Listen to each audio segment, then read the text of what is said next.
علاقة منبسطة لا نستطيع أن نفرق بينهما أيهما أعلى درجات dan عندي لا نستطيع أن نفرق أين أعلى هل أعلى في التحصيل في البحث عن البلاغة فسوف تجيب لا نستطيع أن نختار لا نستطيع أن نختار بينهما.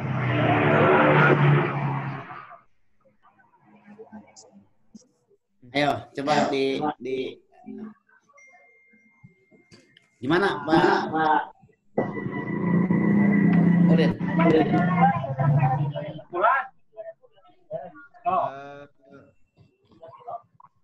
Iqbal barangkali Ana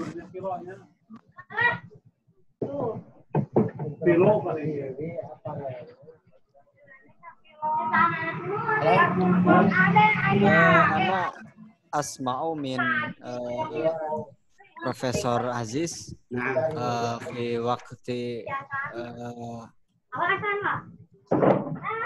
huduri fil fasli huwa yaqulu annal menaqdal itu speaker luarnya itu dimatiin ya. Jadi kalau motor ada suara motor coba Pak Ulin. Oh, saya sudah di masjid Pak ini Pak. Oh di masjid. Sudah. Subhanallah. Iqbal itu Iqbal. Sudah tidak bising Pak. Mungkin punya Iqbal Pak yang itu Pak. Ayo coba sama tuh yang masih ada suara motor tuh. Iqbal atau Silmi Pak? Saya udah matiin nih, tinggal. Saya di ruangan Pak. Iya dimatiin aja. Kalau luar matiin. Oke, ini saya rekam ya. Nanti setelah kuliah saya akan kirim ke grup ini. Ini semua baru bisa baru saya rekam. Oke. Gimana Paulin? Kita aja di ulang lagi. Dengan bahasa Indonesia saja Pak. Oke, ayo. Saya mendengar dari Prof.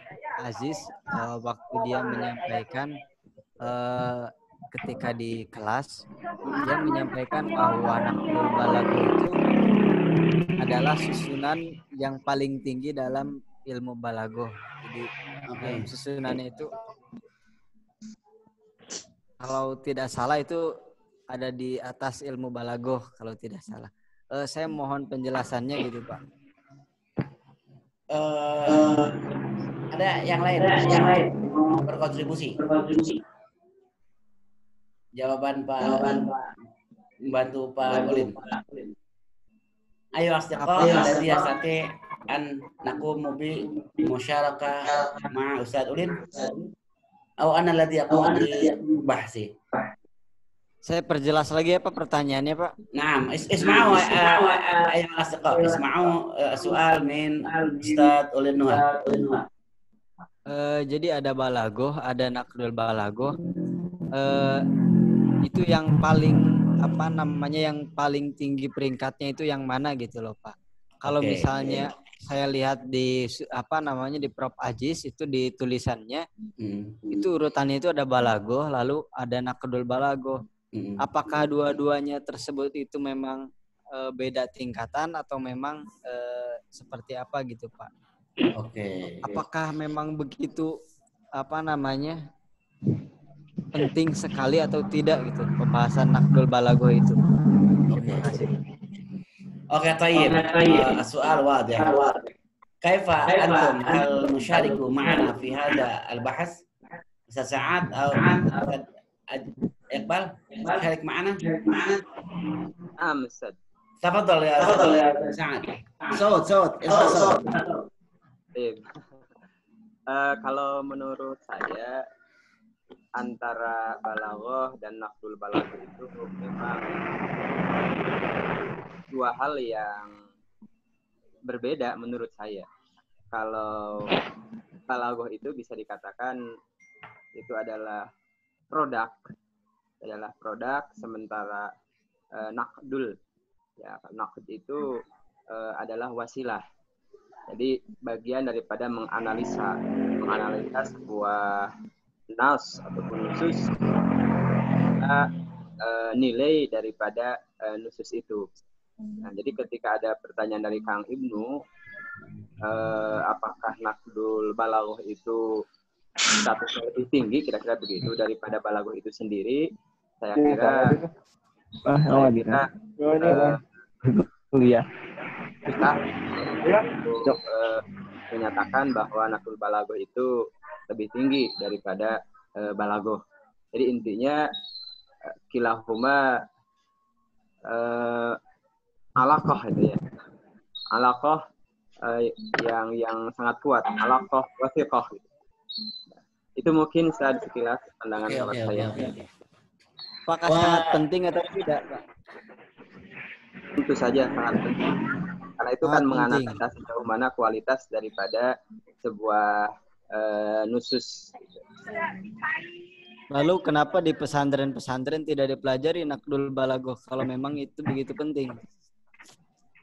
Memang kajiannya kan berbeda menganalisa dengan balaghah itu sendiri. Kalau balaghah itu adalah objek yang taruhlah dikatakan satu fan ilmu yang sudah jadi, sementara naqdul balaghah itu adalah wasilah, itu adalah cara untuk menganalisa gitu, kira-kira seperti itu, untuk menganalisa sebuah teks sejauh mana kualitas daripada ataupun mutu daripada suatu nusus itu. Nah. Yang satu lagi belum kejawab, Pak. Kenapa tidak dipelajari di pesantren-pesantren di daerah kita gitu, di Indonesia terutama khususnya?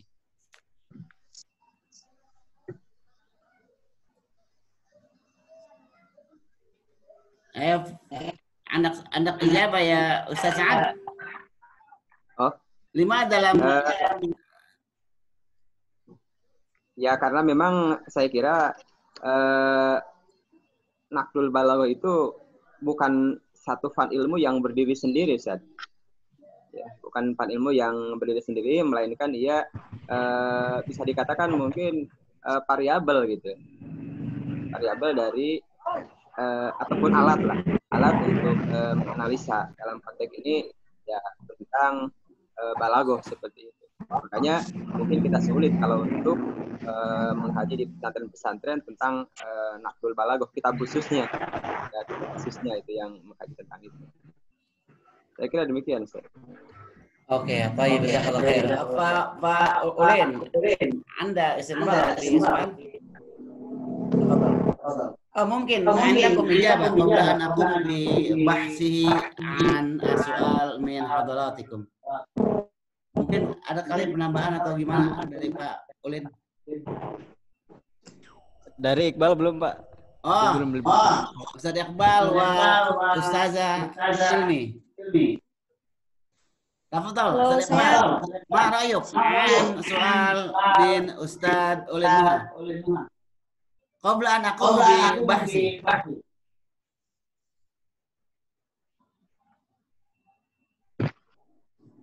Saya setuju Ustaz dengan apa yang telah dikatakan oleh Ustaz Sa'ad dan apa yang telah disampaikan juga oleh Ustaz tadi, bahwa mungkin tidak ada yang lebih tinggi gitu di antara naqd dan balaghah, tapi keduanya kan tadi sudah dikatakan gitu saling berkaitan itu, dan tentunya keduanya memiliki peran yang sangat penting dalam teks gitu, kaitannya dengan teks gitu Pak, untuk memperindahkan seperti yang telah disampaikan oleh antum tadi. Baik. Ya, Ustaz Iqbal.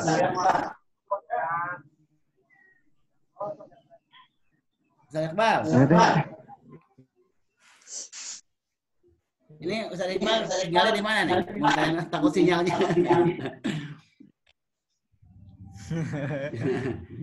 Ustaz Iqbal. Wah, kayaknya Ustaz Iqbal ada problem suaranya nih.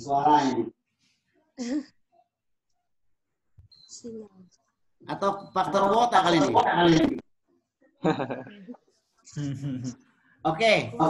Bismillahirrahmanirrahim. Saufa naqumul bahsi. Lahada soal thayyibah.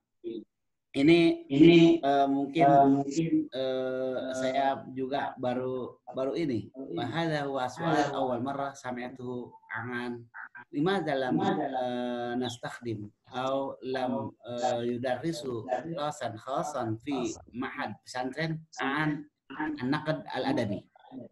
وهكذا هو سؤال أولى مرة سمعته بهذا الطالب. طيب إخواني نقدم لكم في البحث الأول عن تحليل العامة بين النقد والبلاغة. أنتم تقرؤون طبعا قراءة جيدا بكتابة أنا أولى مرة بداية المحاضرة. نرسل لكم الموضوع عن تحليل العامة بين النقد والبلاغة. صح؟ قرأتهم؟ Saya sudah kirim di makalah itu, pertemuan pertama itu kalau nggak salah gitu, saya ingat, tentang analisis umum, tahlilul ammah, analisa umum terkait dengan balaghah dan naqd. Oke. Tadi saya sampaikan juga terkait dengan alaqah al-balaghah bin naqd. An-naqda labud alaikum an-lahiz. Al-lahiz lam u'tiq kalimah saniyah. An-naqda wal balaghata ilmani yabhasan anil agradil asalibil mutakamilah fi fahmi usul Qur'aniyah wal ahadisin nabawiyah wa syi'ril arabiyyah. Bal an-naqd wal balaghata yakuna min adawatis salimati fi fahmil hurufil arabiyyatil islamiyah. Hadhihi tahdid min ma huwa al-balaghah, ma huwa an-naqd, wa ma huwa alaqah bainahuma. Jadi itu dulu saya sampaikan. Jadi yang paling batas yang paling sederhana saja, bahwa kedua ilmu itu satu sama lainnya tidak bisa dipisahkan. Disebutnya al-alaqah wathiqah munbasiqah. Jadi dua hubungan yang tidak bisa satu sama lain ditinggalkan. Itu tentang hubungan itu. Lalu dari sisi ma faidatu hada ilmu, apa sebetulnya dari ilmu disiplin ilmu balaghah ini dan naqd itu? Ternyata kedua ilmu itu yang bisa membuka wacana untuk kita memperdalam teks Al-Quran, nusus Qur'ani. Jadi antum jangan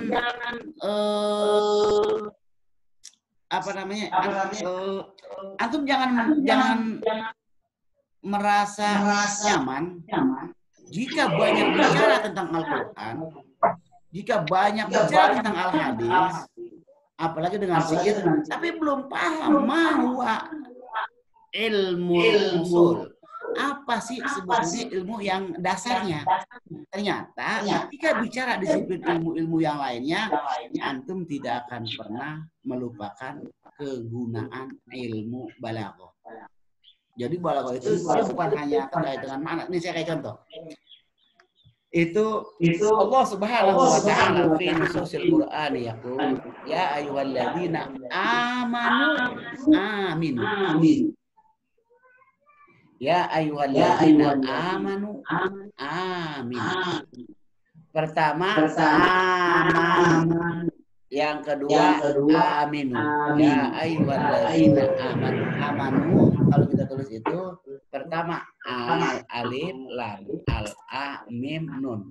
Al hamzah mim waw hamzah. Kalau mau dijamain amanu. Oke. Harokatnya antum tolong dilihat. A ma Nah, dari yang mana? Amanu. Ada jamak. Itu satu uslub. Uslub yang berikutnya. Aminu. Ya ayyuhalladzina amanu. Aminu. Amanah. Aminu. Hurufnya sama. Betul. Sama-sama amanah. Harokatnya berbeda. Ya ayyuhalladzina amanu. Amin. Ya ayyuhalladzina amanu. Amin. Dalam ungkapan balaghah, kalau kita mau mentahlil, menganalisa begini, analisa pertamanya. Coba antum lihat, tulis di ini di laptop kan, di HP kan? Pak Ulama, di HP ada laptop? Sebentar, Pak. Laptop. Coba. Kalau laptop, antum buka, tulis. Ini supaya kasih contoh. Ya ayyuhalladzina amanu aminu. Gimana tulisannya? Nih. Kita lihat. Ya ayyuhalladzina amanu aminu. Bentar.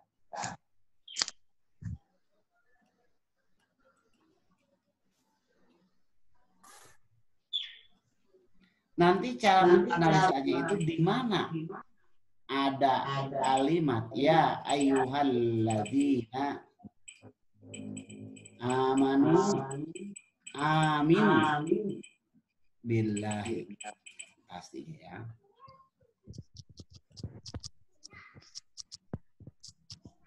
Ya ayyuhalladzina amanu aminu billahi. Oke, ini dalam surah An-Nisa ayat 136. Sekarang bagaimana cara kita menganalisa dari sisi ilmu balaghah? Oke. Nanti saya akan jawab, akan saya kerucutkan. Tadi pertanyaan Pak Ulinua itu menarik sekali. Menarik sekali terkait dengan kenapa di pondok ini tidak disuguhkan materi nakad adabi, itu kan ya? Nakad adabinya gitu, atau nakad balaghahnya, yang ada hanya balaghah, itu kan? Oke. Dari kalimat ya ayyuhalladzina amanu aminu billahi wa rasulihi wal kitabil ladzi nazzala ala rasulihi wal kitabil ladzi anzala min qabl. Ini terdapat dalam surah An-Nisa. Oke. Coba lihat. Hamzah, mim, nun, wawu, hamzah. Ada jamak. Itu bacanya itu amanu. Disusul dengan uslub berikutnya itu ditakid dengan amin. Padahal di sini ada nggak ada watakid? Nggak ada kan? Coba, Ulin, ada nggak ada watakid? Ya ayyuhalladzina amanu aminu, ada nggak? Ada watakidnya? Ada nggak? Ada nggak? Pak Sa'ad, ada nggak? Ada watakid? Ya ayyuhalladzina amanu aminu, ada nggak? Nggak ada kan? Itu nggak ada watakid. Tapi dalam ilmu balaghah kita punya yang disebut itu at-takror. At-takror itu pengulangan kalimat yang pertama diulang menjadi kalimat yang kedua dengan maksud penekanan arti. Namanya at-takror namanya. Oke, sekarang saya bahas dulu. Dari ilmu asalib badi'iyah, ilmu badi', kita kenal itu ada badi'ata. Ada badi', dalam ilmu badi' itu ada muhasanatul lafzi. Itu lafzi sini ya, bahkan wal makna. Itu ada ta, ada naqis. Hurufnya sama. Hamzah, mim, nun, wawu, hamzah. Amanu. Huruf yang keduanya hamzah, mim, nun, wawu. Hal huwa mustawiyan fil ma'ani? Apakah ia satu makna? La. Tidak mungkin. Maknanya sama nggak mungkin. Padahal hurufnya sama. Membeda harokatnya. Wa yauma taqumu sa'atu yuqsimul mujrimuna ghaira sa'atin. Ketika hari kiamat digelar, saya kalimat itu kalimat sa'a yang pertama nggak mungkin akan sama dengan sa'a yang kedua. Wa yauma taqumu sa'ah, ketika hari kiamat digelar sama Allah, ditegakkan oleh Allah. Kiamat ada. Tapi itu menggunakan sa'a. Yauma taqumu sa'ah. Yuqsimul mujrimuna ghaira sa'atin. Nah, sa'a yang kedua dalam bentuk ungkapan yang sama itu sudah jelas. Yang pertama itu makna di makna yaumul qiyamah, hari kiamat. Yang kedua bimakna al-fursa qalila ghaira tawila. Waktunya sangat dikit, terbatas. Torfatan minal ain, sekejap mata itu. Saat kiamat digelar, dikumpulkan mana orang yang benar, mana orang yang tidak benar, mana orang yang soleh, mana orang yang tidak soleh. Itu Allah bedakan, dikumpulkan dengan dua buku itu, sa'atin, sekejap mata waktunya. Itu sama-sama arti kiamat kan, sa'a. Jadi sa'a itu satu hurufnya sama, harokatnya sama, cuma bedanya itu kayak kalimat aminu diharokat saja. Maknanya itu ya ikhtilafan syadidan, itu beda sekali makna yang terkandung dalam ayat itu. Ini pembahasan dalam ilmu badi'. Ketika bicara tentang ilmu badi', tentu sumbernya itu nabatatil muhasanatil lafzi minal badi', wal badi' naun min fannil balaghah. Jadi ilmu muhasanatil lafzi ini kan bagian tuh substansinya. Dia itu dibungkus dengan ilmu badi' namanya. Badi' ini cabang dari ilmu balaghah.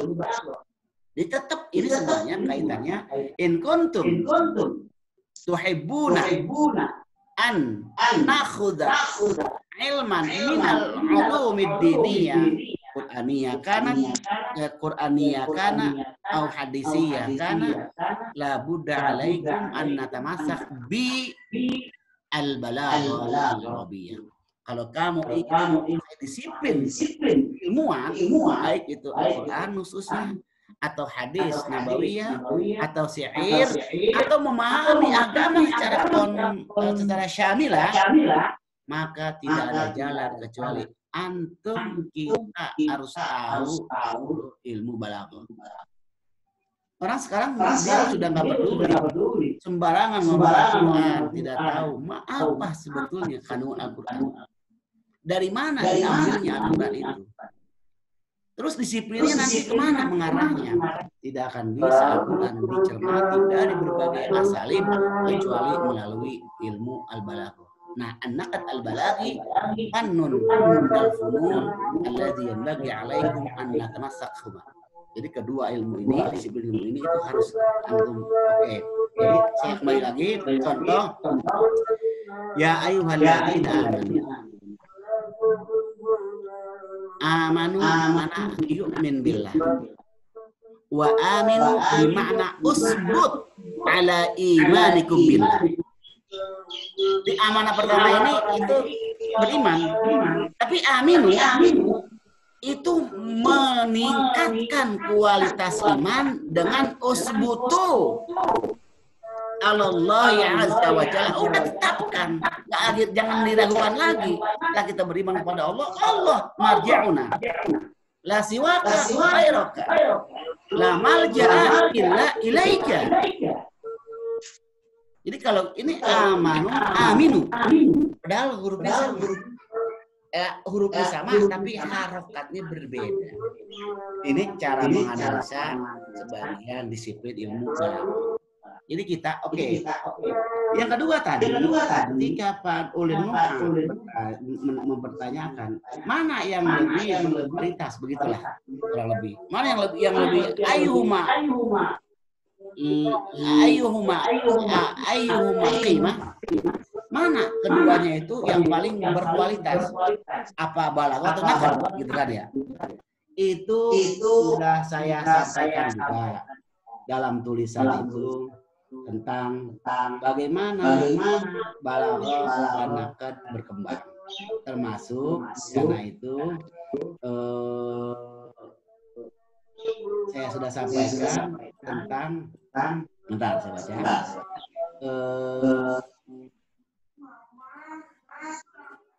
Apa tadi?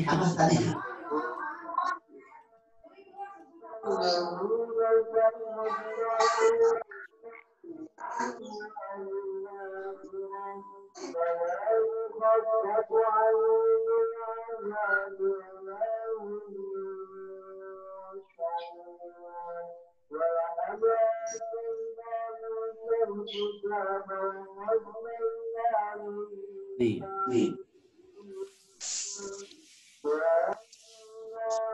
Fal balaghatu nabatan wa tamtadat juzurahu min naqdil adabi. Balaghah itu muncul, tumbuh, berkembang dari rahim naqd adabi.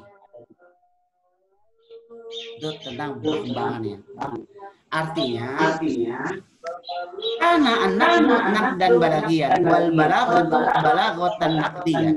Jadi sebetulnya kedua-duanya itu tidak bisa dipisahkan. Bagaikan aina ad-dujaja wa aina al-baydah. Telur duluan yang keluar atau ayam dulu yang keluar. Tapi di sini hanya tadi saya bilang pembatasan yang hanya sedikit saja antara balaghah itu dengan nakad. Lihat di sini. Inna usulan naqdi wal balaghah tashhadu bi izajihima fi tuwalin nash'atin wa takwinin bal tu'aqqid ala wihdati hadafihima wa ishtirakihima fi nuqtatil intilaqi wa masahatil amal.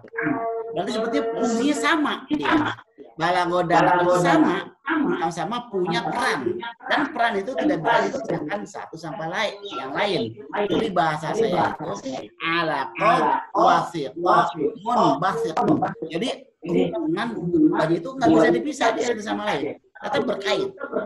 Ketika kita bicara tentang makna, pasti kita akan ambil siapa tokoh nuqad yang bicara banyak tentang makna. Ibnu Jinkah, Abu Ali Al-Arisika, Asy-Syuqaqi, atau bahkan Ibnu Rusyd dalam kitab Al-Umdah. Ketika mereka bicara tentang makna, kita bicara tentang makna, mereka akan memplot tuh. Ini makna fungsinya dalam kalimat A, B, C, D. Masing-masing punya. Yang dianalisis itu balaghah, yang menganalisis itu nakid, bukan nuqad.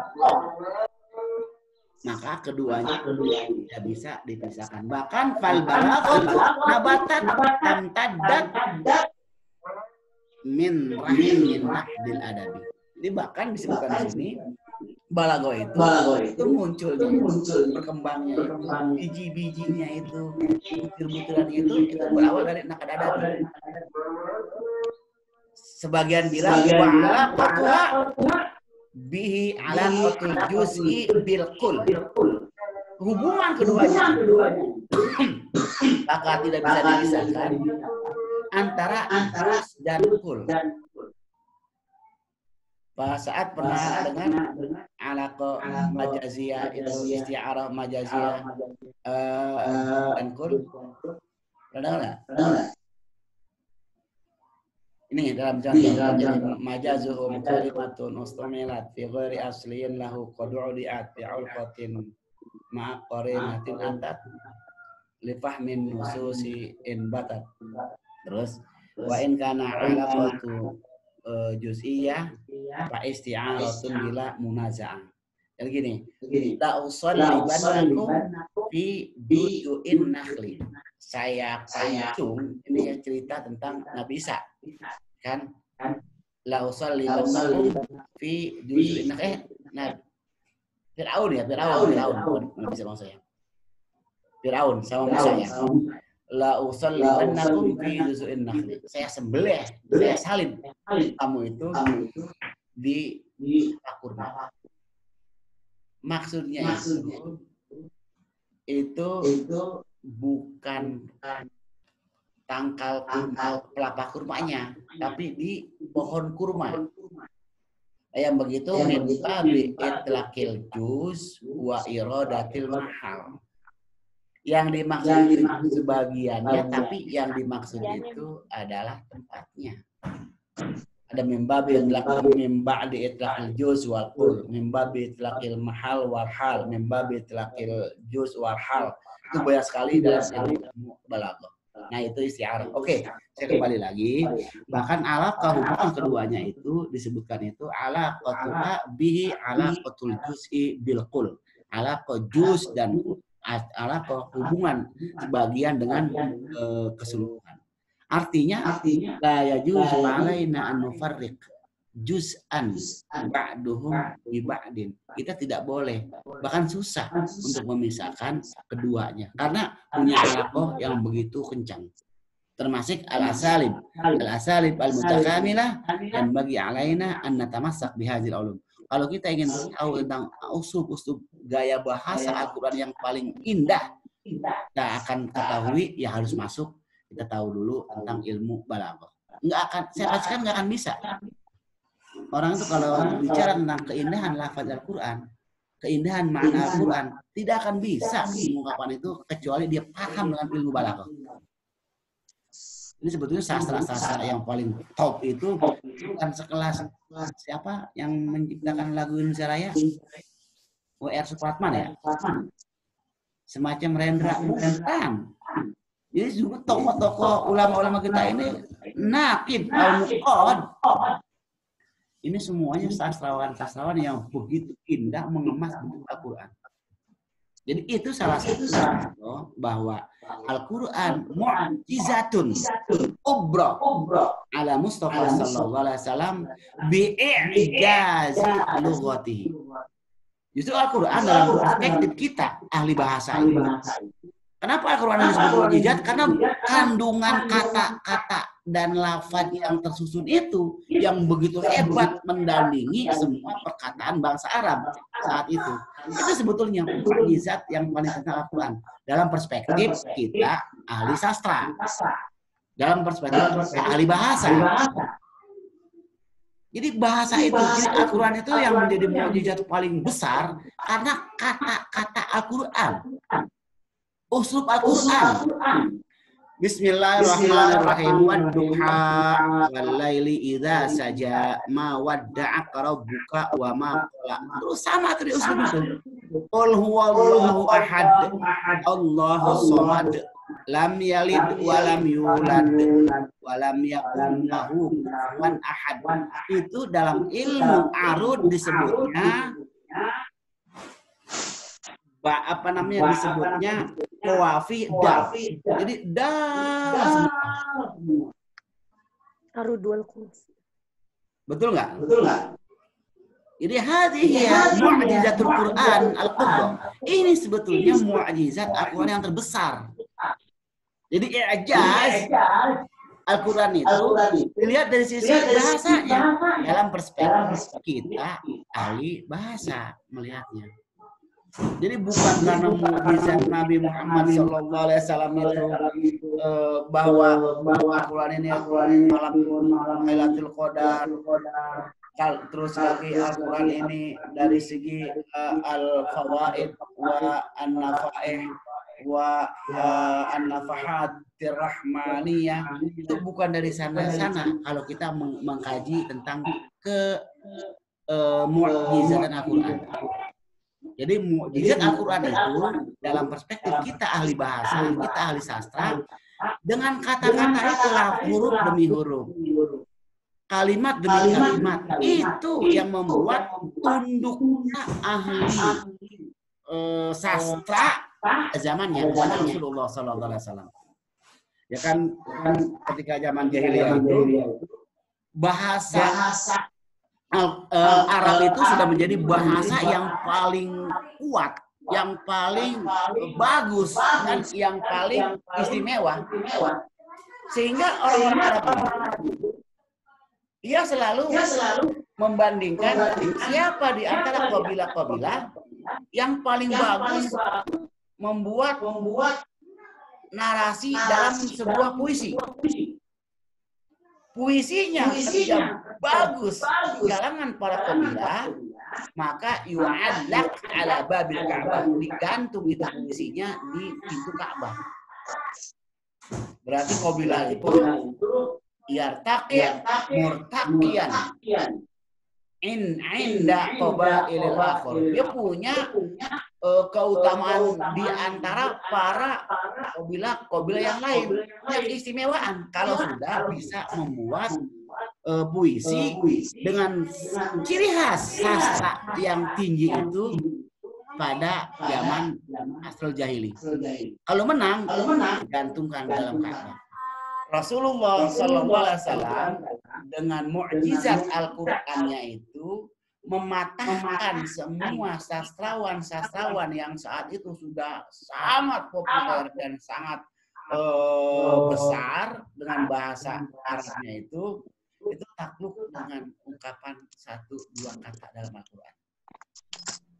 Ya kan kalau mukjizat yang lain Rasulullah itu katakanlah Rasul punya mukjizat itu ketika Isra Mi'raj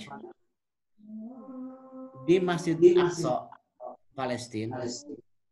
Setelah pulang Isra nih, Rasul itu bercerita sama kaumnya, walaupun dicemoohkan dengan ada beberapa sahabat Abu Bakar, yang di situ Abu Bakar dijuluki As-Siddiq karena mempercayai apa yang disampaikan Rasul. Kata Rasul, saya Isra dan Mi'raj oleh Allah dengan waktu 1/4 malam. Oke, kata Rasulullah, saya Mi'raj dari Masjid Aqsa Palestina. Itu orang-orang kafir itu nanya, coba kalau betul-betul Muhammad kamu ini memang Isra Mi'raj, saya minta syawahid, dalil syawahid. Artinya saya minta bukti, contohnya apa, realnya apa, mana syawahidnya. Ditanya sama mereka itu, Muhammad sama orang-orang kafir, coba itu tiang Masjidil Aqsa ada berapa? Itu yang ditanya itu tiangnya. Tiang ghair ma'qul. Itu enggak logis yang ditanya. Coba sungguh-sungguh kamu mengaku kamu ini Mi'raj. Sekarang saya tanya, bener gak kamu Mi'raj? Iya betul. Dari mana? Masjid Aqsa. Coba berapa tiangnya Masjid Aqsa? Itu kan as-su'al ghair ma'qul. Itu pertanyaan yang nggak masuk akal. Tapi itu kalau mukjizat Rasul dipertanyakan dan diminta keabsahannya. Rasulullah berdoa sama berapa ya yang Masjid Aqsa. Saat itu nggak terlihat, nggak terbetak di hati Rasul untuk dihafal. Karena nggak mungkin ada yang nanya saat yang Masjid Aqsa saat itu. Tapi itu pertanyaan muncul. Rasulullah berdoa kepada Allah, saat berdoa dilihat semua inkisyaf basyariyah. Diperlihatkan oleh Rasulullah semua terang benderang seperti Rasul berada dalam Masjid Aqsa, dihitung tiangnya. Kata Rasul, sekian jumlah tiangnya. Walaupun betul apa yang Rasul sampaikan, tetap mereka itu nggak beriman kepada Rasulullah. Orang-orang kafir jahiliyah saat itu. Itu maksud yang saya mau katakan, itu dimintakan bukti konkret tentang mukjizat. Dipertanyakan mukjizatnya. Ketika Rasulullah bilang, Rasulullah, saya ini utusan Allah. Kata mereka, nggak mungkin lah. Masa utusan Allah basyariyah kabasyariyatina? Masa seperti kita? Nakulu wa nashrabu, makan bersama, minumnya sama, nikah sama. Itu kan kata orang-orang kafir Quraisy kan, jahiliyah. Muhammad, kalau kamu ngaku jadi Rasul, coba datangkan matahari atau bulan? Itu kan pertanyaan yang ghair ma'qul. Pertanyaan yang nggak masuk akal, tapi itu benar adanya dalam peradaban tarikh punya Ibnu Abbas sejarahnya. As-Sirah Nabawiyah, bisa lihat Ibnu Abbas, bisa lihat siapa lagi yang terkenal tuh, Sirah Nabawiyah li Ibnu Hisham. Coba dilihat. Itu betul adanya. Yang saya mau katakan ini, sebelum saya nanti menjawab pertanyaan dari Pak, mana itunya? Keluar kok. Iqbal sinyalnya jelek katanya Pak. Pak itu mana? Udah masuk lagi. Ibnu. Pak Ibnu. Ya sama, gak tahu. Jangan-jangan lagi di masjid kali, langsung azan ya, asar. Oke, udah Iya. kita lanjut aja. Nanti toh sini ada rekamannya. Oke. Jadi mukjizat itu tetap dipertanyakan. Nanti apakah mukjizat Al-Quran dari sisi sastra dipertanyakan? Nanti kita lihat. Saya akan buka cerita dari sejarah itu. Oke. Rasulullah, kalau Anda mengaku menjadi Rasul, coba datangkan matahari, datangkan bulan di hadapan kami. Itu as-su'al ghair ma'qul. Jadi pertanyaan itu nggak masuk akal. Kalau dilogikakan, masa yang ditanya, bulan suruh datang. Siapa yang bisa mendatangkan Al-Quran? Tapi karena ini syawahid min mu'jizatil Mustafa, karena ini bukti real, konkret, dalil, supaya orang ini tahu ini benar-benar mukjizat, Rasul ini punya mukjizat. Maka Rasul berdoa kepada Allah, berdoa kepada Allah, ya Allah, datangkan matahari atau bulan. Bulan datang keluar dari porosnya, menghadap Rasul dengan ucapan Assalamu alaika ya Rasulullah. Dia terbelah dua, masuk ke tangan kanan, dia keluar ke tangan kiri. Sebelum menuju porosnya, ia berkata Assalamu alaika ya Rasulullah. Kembali ke porosnya. Selesai, imankah mereka? Lah, nggak beriman mereka itu. A'adzartahum am lam tunzirhum fahum la yu'minun. Tetap mau dibuat bagaimanapun nggak akan mau. Tapi yang saya mau katakan itu deretan mukjizat Rasul tetap dipertanyakan, diminta dasarnya, dalilnya, diminta hujahnya, syawahid.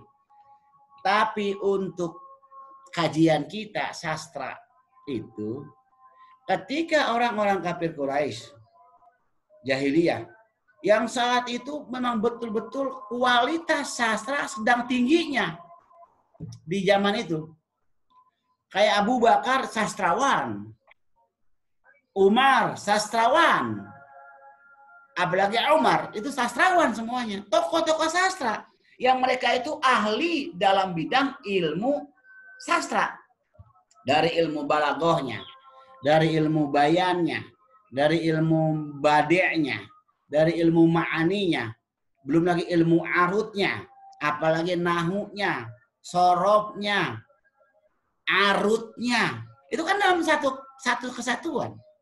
Jadi kalau kita nih sudah menguasai disiplin ilmu itu, bagaikan kita naik mobil dibawa oleh supir. Kita jadi penumpang, duduk, supirnya ugal-ugalan bawa mobilnya. Enak nggak tuh? Kerasa nggak tuh? Apalagi bahkan ada lubang-lubang diterabak terus sama supir. Jadi kita ini yang di dalam ini merasa, kok nggak enak sekali bawa mobilnya.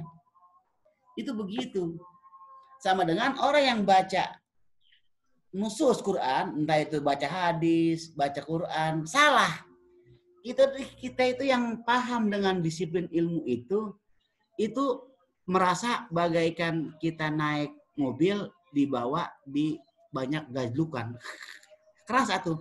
Yang bacanya ya arhamur rahimin, kita tahu sekali itu. Orang salah kita tahu sekali.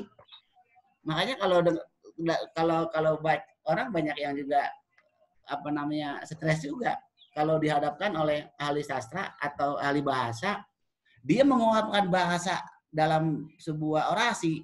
Mungkin ketika dia baca, ini saya baca fathah atau dhamma atau kasroh ya. Udahlah, Saya nggak baca ujungnya, saya baca aja. Yakum asyam. Jaa Ramadan. Wa sayakum bilail. Itu mungkin akan begitu. Tidak akan bisa. Berat untuk menzahirkan jaa Ramadan. Wa sayakumu fi lailihi biqiyamil laili. Itu bisa saja. Keburu stres duluan menghadapi ahli sastra. Jadi kalau kita mendengar orang baca Quran, orang baca hadis, salah. Itu bagaikan kita naik mobil dibawa di tempat yang banyak lubangnya. Jadi kuping ini udah gatal sekali, pengen meluruskan gitu. Oke. Kembali lagi dengan perkembangan sastra tadi. Jadi di saat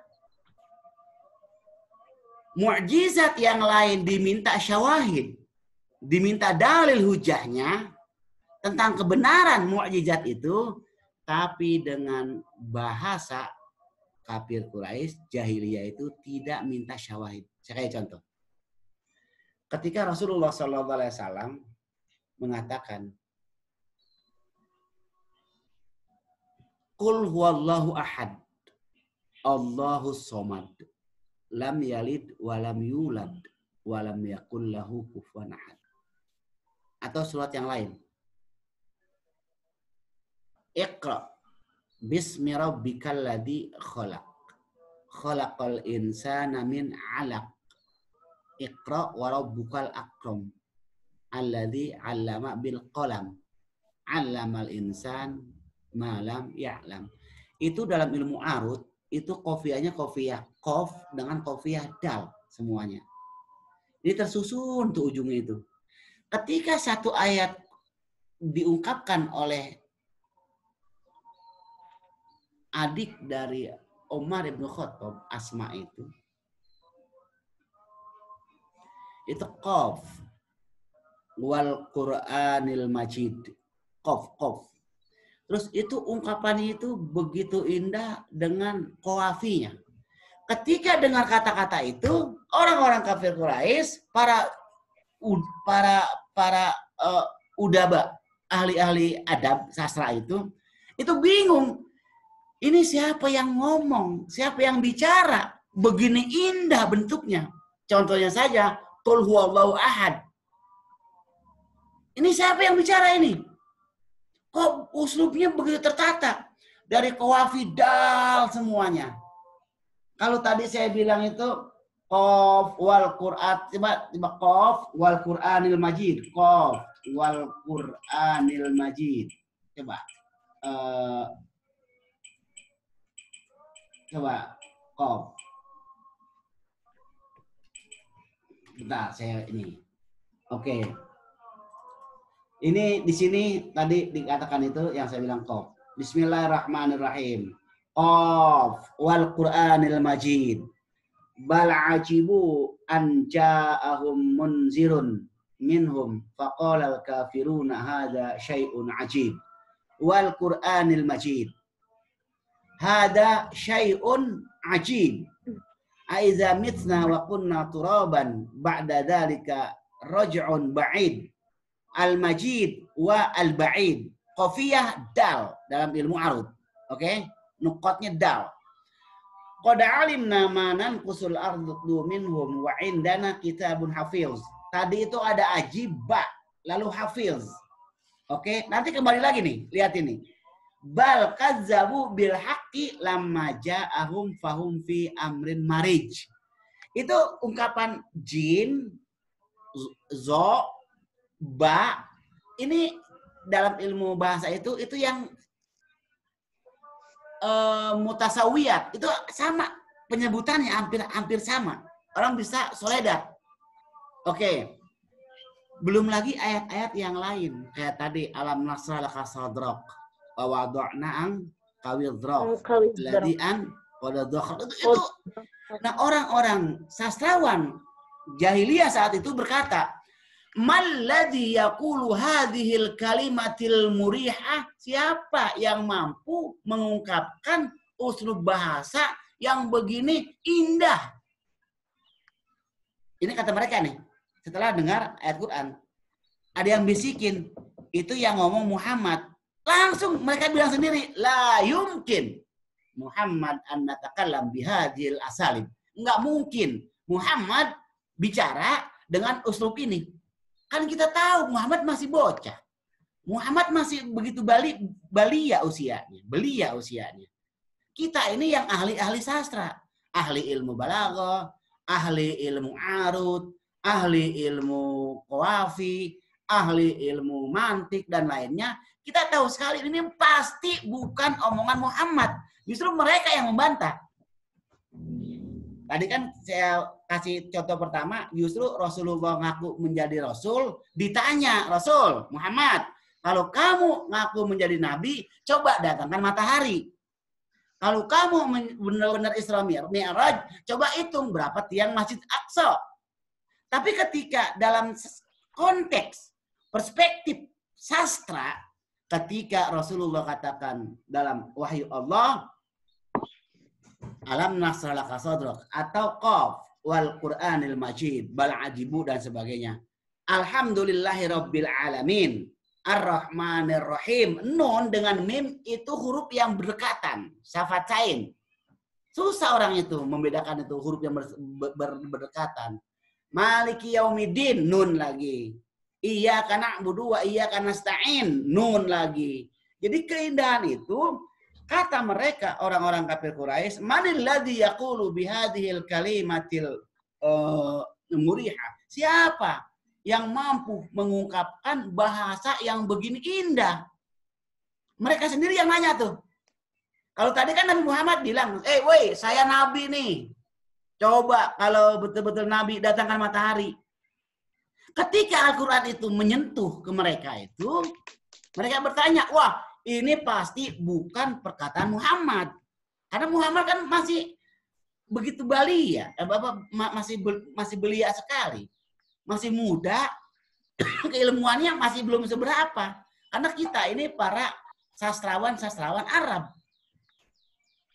Orang yang pakar dalam bahasa Arab. Kita tahu sekali, ini pasti bukan omongan Muhammad. Makanya apa kata-kata Nabi? Ini memang bukan omongan saya. Tapi ini adalah Al-Quran, wahyu Allah. Bukan omongan saya. Ya karena kan Al-Quran omongan saya. Bukan omongan Nabi, tapi Rasul Allah Subhanahu wa Ta'ala. Maka kata Rasul Muhammad hanya bilang, betul, ini bukan omongan saya.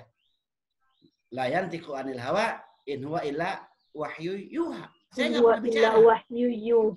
Saya nggak pernah bicara. Tapi ini yang saya sampaikan adalah firman Allah, kalam Allah, namanya Al-Quran. Oh, baru mereka, pantas saja kalau begitu. Boleh jadi Muhammad bahasanya begitu tertata. Nah, dari situ mereka takluk, mereka kembali ke Islam dengan keindahan kata demi kata dalam Al-Quran.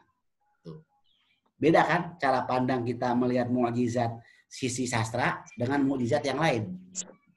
Tapi memang logika akan berbicara sastra itu lebih mengena di alasannya. Karena dia ketahuan, kelihatan dari sisi bacaan tadi. Oke. Lalu saya kembali lagi tadi.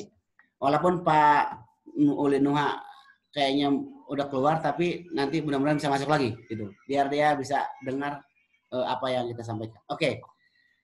Lalu bagaimana kaitan balaghah dengan naqd? Itu nggak bisa dipisahkan keduanya. Nggak bisa dipisahkan. Mana yang lebih mulia? Kedua-duanya mulia gitu. Cuman bedanya kenapa di pesantren kita ini nggak diajarkan naqd adabi tadi pertanyaannya kan? Oke, sebetulnya bukan tidak diajarkan.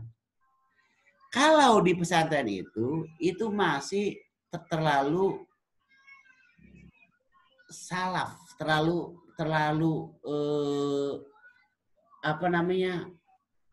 membahas tentang inti dari sebuah keilmuan. Jadi kalau ngebahas ilmu balaghah, itu inti ilmunya tuh. Ilmu udah jadi. Tapi kalau naqd adabi ini, ilmu balaghah belum jadi, dikupas dulu. Bisa menjadi ilmu balaghah. Gitu, paham nggak? Memang ini pembahasan lebih kepada tarikh tatwir balaghah wa naqd. Lebih kepada sejarahnya, karena saya ingat sekali seorang sastra, seorang penyair, seorang sastra, sebuah sastra seperti ucapan yang disampaikan oleh Umrul Qais seperti kafa nabki min zikri akhaka wa manzili seperti. Nah, kata-kata itu yang bisa menerjemahkan sebuah sastra, orang yang mampu melihat ini karya siapa. Ketika dia melihat karya siapa, dia tahu, oh ini Umrul Qais. Berarti Umrul Qais hidup pada masa jahiliyah. Kalau masa jahiliyah, ciri khas syairnya itu pertama mu'allaqah. Terus lagi sisirnya itu selalu membahas tentang puing-puing reruntuhan. Selalu membahas tentang wanita. Maka ketika menerjemahkan bait syair tadi yang dibaca kafanabki min zikri akhaka wa mansili, itu karyanya karya Amrul Qais. Pasti dilihat dulu nih sejarah Amrul Qaisnya. Karena penyair itu ketika mengungkapkan syairnya itu sesuai dengan waktu dan kondisinya. Mengungkapkannya di kota atau di daerah. Mengungkapkannya musim panas atau musim dingin. Diungkapkannya syair itu sedang dia ini merasa bahagia atau merasa duka. Saya ingat sekali ketika seorang Abu Thayyib Al-Mutanabbi, seorang sastrawan yang hidup di abad Abbasiyah, lalu dia berseteru dengan gurunya yang bernama Abu Tamam At-Ta'i. Itu perseteruannya itu ditengahi oleh Al-Bukhturi namanya, salah seorang tokoh sastrawan juga. Dua syair yang bersuara yang bertikai ini hanya persoalan saat mengungkapkan syairnya itu, yang satu adanya di kota, yang satu adanya di daerah. Yang satu orang milenial, yang satu orang terbelakang. Tidak mengetahui tentang IT. Dari kedua itu berseteru. Nah, ketika dilihat oleh seorang Bukhturi, salah satu nujum, nuqad di masa Abbasi itu, ternyata dia hanya bisa. Saya tulis bukunya itu Al-Khusumah Al-Balaghiyah baina fi syi'ri Abu Thayyib Al-Mutanabbi. Itu fi syi'ri Abu Thayyib. Abu Tamam At-Ta'i. Itu saya punya bukunya tuh. Saya tulis dengan tulisan saya Al-Khusumah Al-Balaghiyah fi syi'ri Abu Tamam At-Ta'i. Di sana yang berperan itu Abu Thayyib Al-Mutanabbi dengan Bukhturi. Jadi menganalisa dan mengartikan, mentranslator sebuah syair itu nggak gampang. Dia harus tahu siapa yang mengungkapkan syairnya. Baru dia akan tahu, oh ternyata biahnya, lingkungan saat itu, oh sedang meratap sebuah reruntuhan yang jatuh. Reruntuhan itu ibarat seorang wanita yang kandas saat membangun rumah tangga. Bercerai di pertengahan jalan, berantakan rumahnya, itu bagaikan puing-puing yang awalnya berdiri tegak, lalu runtuh puing-puingan itu yang tidak punya apa-apa dan tidak bermanfaat puing-puingan itu. Itu ciri khas syair jahili. Belum lagi syair Sadrul Islam. Belum lagi tadi kita sudah sampaikan di Asrul Umayyah, Fatimiyah, Abbasiyah, itu semuanya akan berbeda. Nah, saya kembalikan lagi, kita di pondok hanya tinggal jadi ilmunya. Gitu. Jadi ilmu balaghah tinggal jadi udah, baca aja buku. Asrarul Balaghah punya Abdul Qahir Al-Jurjani. Baca bukunya tuh. Tapi kalau nakad itu lebih kepada menganalisa, mentahlil sebelum jadinya ilmu balaghah seperti kalimat, lafaz, makna. Gimana makna ini bisa taraduf? Bagaimana makna ini bisa mustarok? Kan ada mustarok lafzi, ada mustarok ma'ani, ada mustarok segala macam. Nah itu bagaimana bisa mencapai itu? Nah itu biasanya, bukan biasa, itu lebih konsentrasinya kepada nakid yang lebih kompeten membahasnya. Jadi kalau di pondok itu ya mungkin malah asap, di samping juga mungkin sumber daya alamnya kali, sumber daya manusianya maksudnya. Sumber daya manusianya punya kapasitas enggak untuk membahas naqd adabi? Ahli. Itu mungkin kira-kira pertanyaan dari Pak Ulin ke sana arahnya. Jadi maka tuba liman saghala nafsahu fi hadhil ulum muta'alliqan bi ta'ammuqil Quran. Bahagia sekali orang yang membaca Quran dengan tahu sekali asbab nuzul Al-Quran, tahu sekali makna muqayyad mutlaknya, tahu sekali asalibnya, apa ini khobariyahnya, apa ini insaiyahnya, apa ini bentuknya istifhamiyah, apa ini bentuknya ta'ajubiyah, apa ini khitabnya ini kemana. Itu kalau tahu, hanya orang-orang yang tahu, yang berkapasitas memiliki disiplin ilmu balaghah, dialah yang lebih bahagia ketika baca Al-Quran. Dia bukan hanya tahu artinya, tapi asalibnya dia tahu sekali, khitabnya tahu sekali.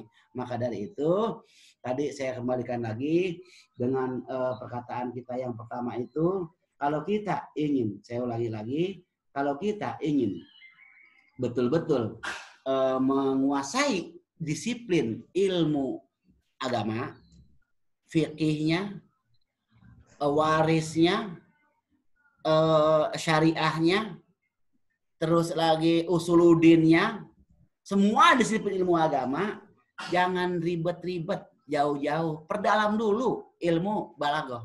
Karena dia akan menjadi sentral ketika kita buka mushaf nusus Qur'ani. Ketika kita buka mushaf hadis An-Nabawi. Ketika kita buka syair Al-Arabiyah, itu semua akan fokus ke situ.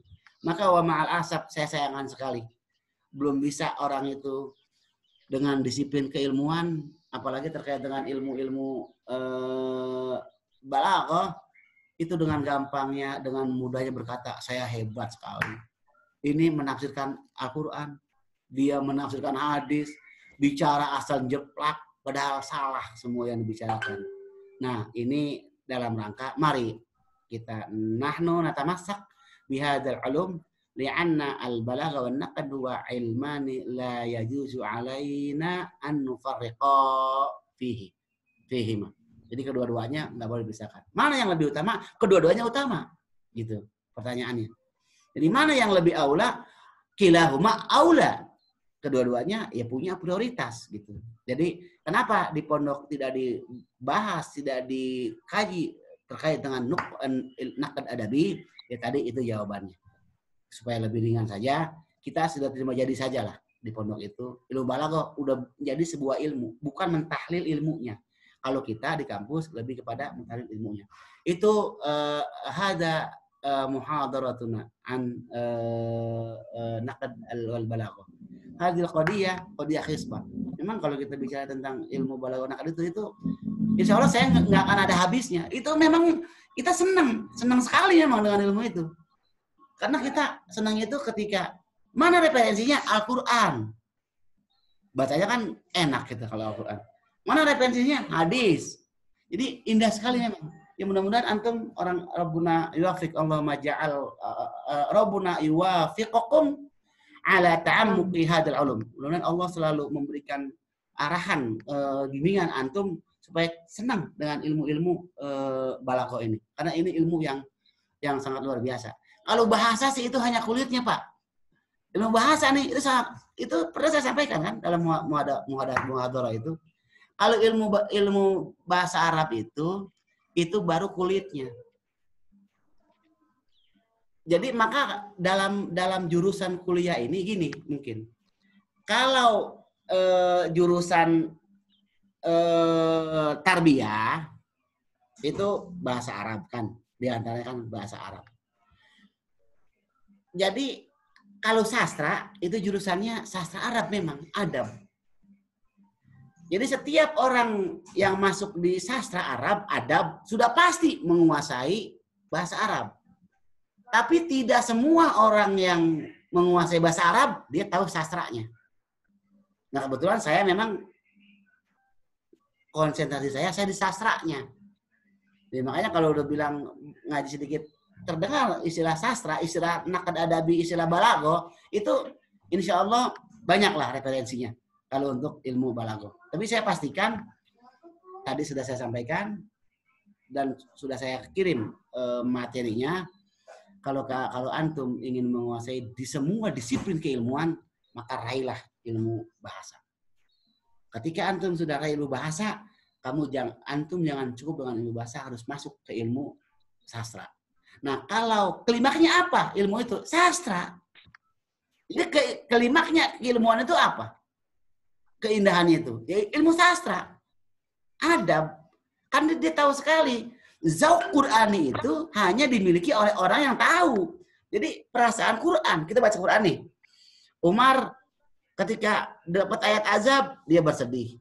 Dapat ayat gembira, bushron, dia tertawa dalam baca Quran.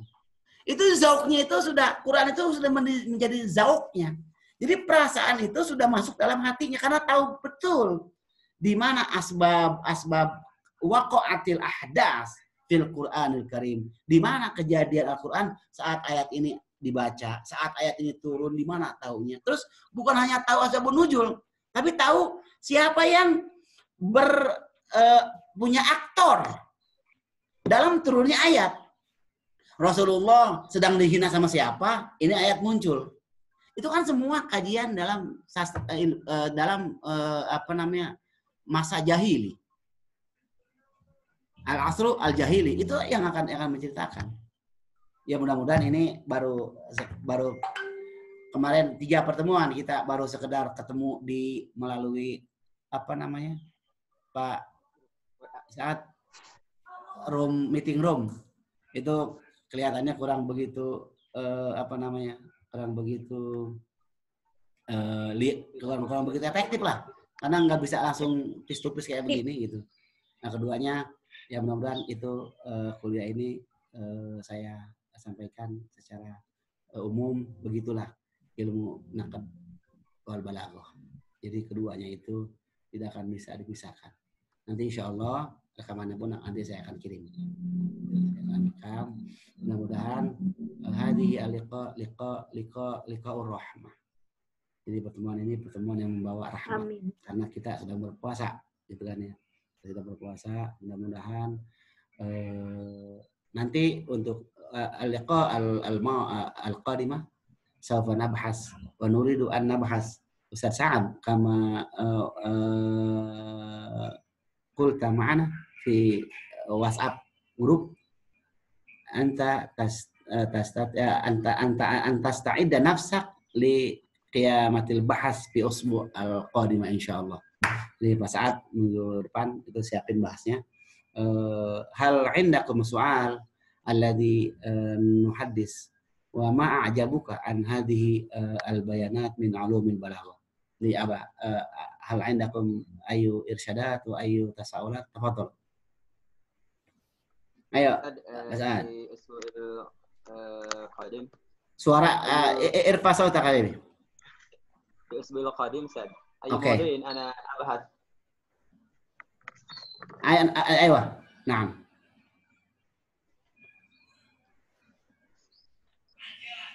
Ya untuk minggu depan Ustaz, kira-kira yang harus saya bahas itu apa Ustaz?